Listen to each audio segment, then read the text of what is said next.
Welcome to Brazos Valley Magazine. I'm Sharon Colson, your host. I'm so pleased you've joined us today. This is a community and public affairs program, and each week it is my pleasure to introduce you to who's who and tell you what's new in the Brazos Valley.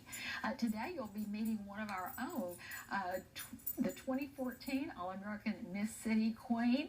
She'll be here to talk about pageants, and we'll learn something. We're also going to be meeting a local author. If you love mysteries and you particularly like Hawaii, we're in for a treat. And then, of course, if it's a little warm outside, well, you can find out about the Ice Age. We'll be talking about that. And the Residence Hall move-ins looking for some volunteers, so maybe you're one of those. All of that we'll be covering on the program today, but we're going to begin with celebrating the accomplishments of one of our own.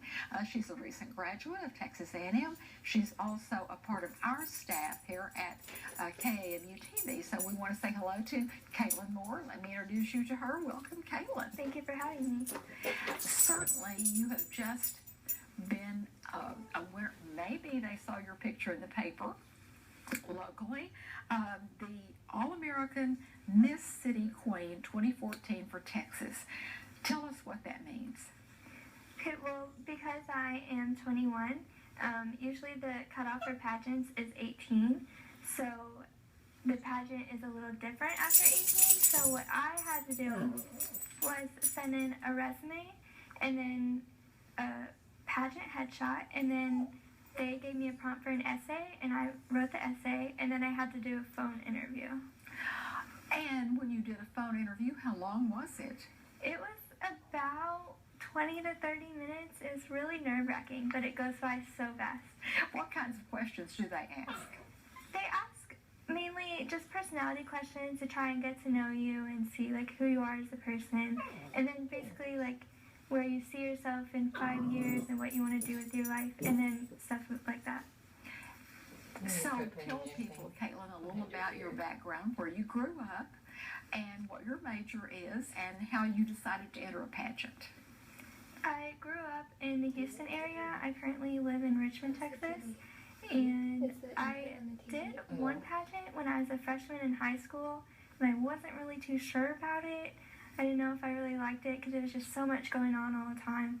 And then I did another one my junior year of high school, and then I really started to like fall in love with pageants, so I decided to enter this one for National American Miss, and I ended up getting runner-up for Miss Texas. That is exciting, and we want to say congratulations. We're very proud of you and your accomplishments, and of course, we always celebrate our Aggie victories, and that certainly is one of those. In thinking about your experience with all of those pageants, we have lots of young women in our community who may be thinking about doing that. What things have you learned that they need to know?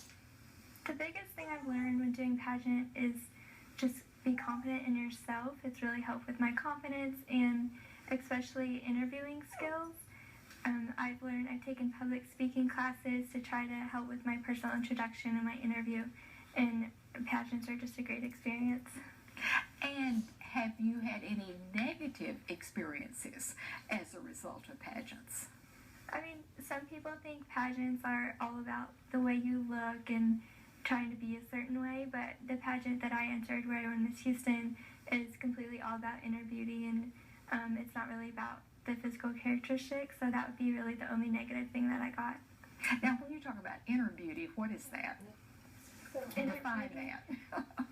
It's really just about who you are as a person and how you help others and just what you're doing with your life. And that really fits together with your personal goals, doesn't it? Yes. It's so help people understand what are you going to do out in the future where you're going to take all this knowledge you've gained and put it to work? Well, I'm going to travel around and go to different schools while I'm Miss Houston for 1 year and just speak about positive body image and self-esteem. But then after that, I hope to either go to grad school or get a full-time job in television production. So hopefully I'll use all my skills to work at that. The whole idea of presenting one's self, you've talked about the inner self, and you've of course talked about the visible outer self. How do you prepare for both of those when you know you're going to be looked at and talked at the same time? Yeah, it's something that you really have to prepare for. Me personally, I believe in staying mentally and physically healthy. So I always try to make sure that I'm in shape, and then mentally I try to always stay positive and just focus on what I'm going to do next. And when you talk about physically healthy, what kind of diet do you personally maintain? Well, you know, I like to eat, so just... Are you cautious? I mean, yes, but at the same time, I mean, I eat what I want, and I always work out, so it works out in the end. And when you talk about working out, give us an example. What does that look like? Currently, I'm working on yoga and Pilates, so I do like those videos for like half an hour. And how long have you been doing that? Maybe for like a good few months or so, 2 months. As a high school student, and obviously you went into the pageant business early in your life, what drew you in the first place? It's actually my best friend who started doing pageants, and then she was like, "Hey Caitlyn, come with me, let's do this. It'd be a really great bonding experience." So she really got me started into doing pageants. And what cities are you going to go visit now as a result of your title? I will probably visit all around Houston, which like Richmond, Sugar Land, Katy, Humboldt, Cypress, and all of those. And they'll set that up for you. And by the way, if you are interested in booking Caitlyn Moore for some of your upcoming events, here's how you do that. Area code 832-741-0392, or here is an email address, Caitlyn_Moore@AOL.com. And again, she is one of our production assistants here at KAMU, and we celebrate your award, and we congratulate you and thank you for being here today. Thank you so much. And we'll be right back with another guest, so stay right there.